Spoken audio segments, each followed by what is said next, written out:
ಓದುತ್ತಿದ್ದೇನೆ. ಸರ್ಕಾರಿ ಪ್ರಾಥಮಿಕ ಶಾಲೆ ಕೆಂಪೇಗೌಡನ ಕೊಪ್ಪಲು.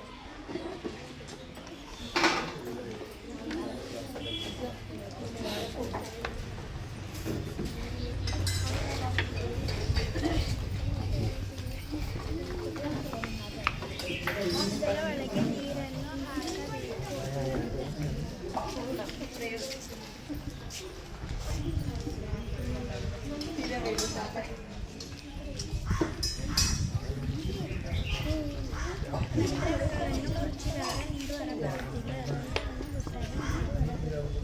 ಜೋರಾಗಿ ಹೇಳ್ಬೇಕು ನಂದಿನಿ, ನನ್ನ ಹೆಸರು ಜೋರಾಗಿ. ನನ್ನ ಹೆಸರು ಮಣಿ. ನಾನು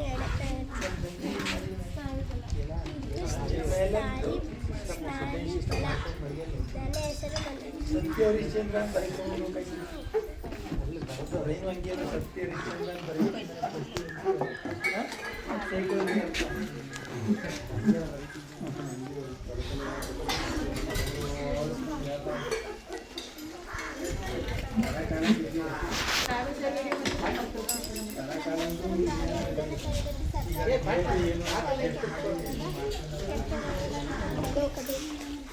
ಪ್ರಯೋಗದ ಹೆಸರು ಶಬ್ದವು ಮಾಧ್ಯಮದ ಮುಖಾಂತರ ಪ್ರಸಾರವಾಗುತ್ತದೆ. ಬೇಕಾದ ಸಾಮಗ್ರಿಗಳು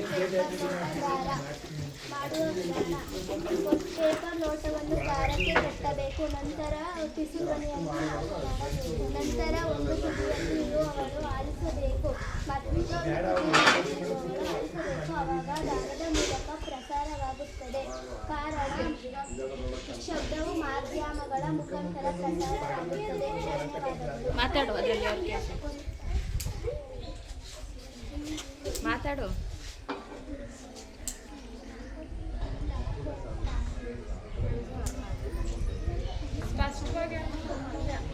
ಜೋರಾಗಿ ಹೇಳು ಸ್ವಲ್ಪ, ಇನ್ನೊಂದ್ಸಲ. ಆಂಟಿ ಚೆನ್ನಾಗಿದೆ.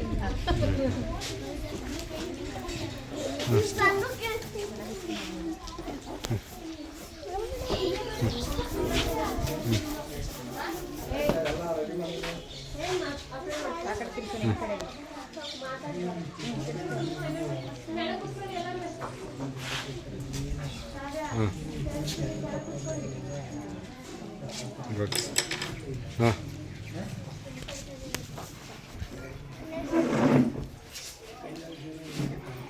ಒಂದನೇ ತರಗತಿ.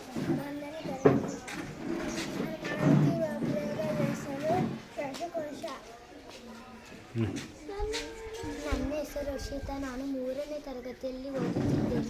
ಸರ್ಕಾರಿ ಹಿರಿಯ ಪ್ರಾಥಮಿಕ ಶಾಲೆ ಕೆಂಪೇಗೌಡನ ಕೊಪ್ಪಲು. ಪ್ರಯೋಗದ ಹೆಸರು ಗಾಳಿಗೆ ಉತ್ತರವಿದೆ. ಅಲ್ಲೇ ಇನ್ನೂ ಬಿಡ್ಬೇಡ, ಜೋರಾಗಿಡ.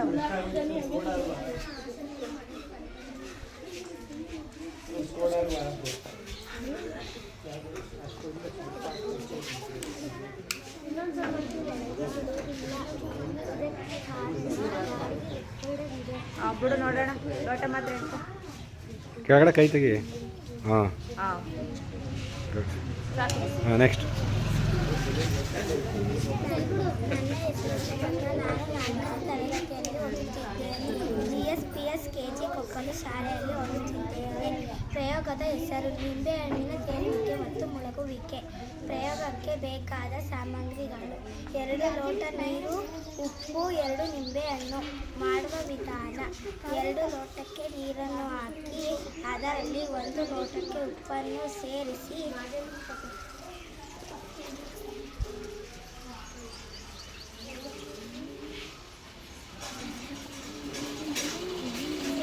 ನಂತರ 2 ಲೋಟಕ್ಕೆ ನಿಂಬೆಹಣ್ಣನ್ನು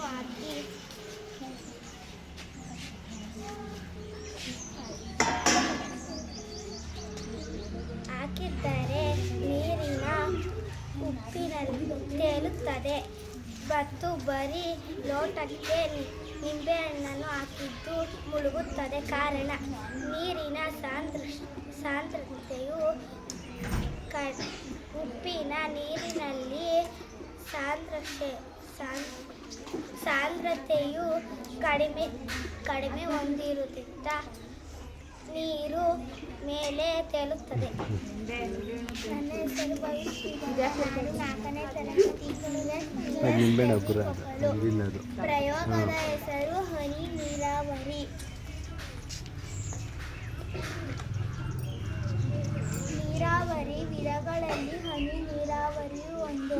ನಾವು ಗಿಡದ ಬೇರುಗಳಿಗೆ ನೀರು ಬೀಳುವ ಹಾಗೆ ಮಾಡಲಾಗಿದೆ. ಇದರಿಂದ ಗಿಡಗಳು ತಮಗೆ ಬೇಕಾದಷ್ಟು ನೀರನ್ನು ಹೀರಿಕೊಳ್ಳುತ್ತವೆ. ಜೊತೆಗೆ ತಮ್ಮ ನೀರು ಉಳಿತಾಯ ಮಾಡಬಹುದು. ಧನ್ಯವಾದ. ನನ್ನ ಹೆಸರು ಪ್ರಧಾನಗೌಡ ಕಿರಿಯರಾಮ್ SKG ಕೊಪ್ಪಲು. ಪ್ರಾಥಮಿಕ ಶಾಲೆ ಕೆಂಪೇಗೌಡ ಕೊಪ್ಪಲು. ಭೂಮಿಯಿಂದ ಮೇಲೆ ಬಿಸಿಯಾದಾಗ ಒಳಭಾಗದಿಂದ ಲಾಲಾರಸ ಉತ್ಪತ್ತಿಯಾಗುತ್ತದೆ.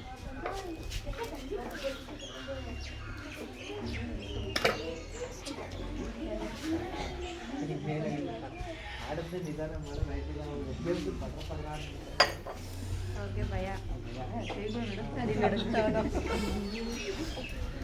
ಇದಕ್ಕೆ ಹಾಕಪ್ಪ ಎದುರ್ಕೋಬೇಡ.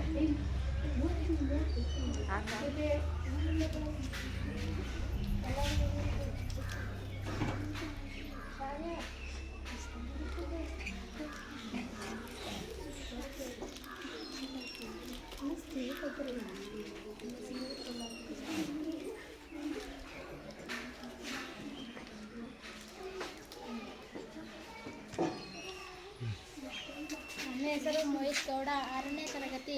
ಪ್ರಯೋಗದ ಹೆಸರು ನೀರಿನ ಸಾಂದ್ರತೆಗಿಂತ ಮಣ್ಣಿನ ಸಾಂದ್ರತೆ ಹೆಚ್ಚು.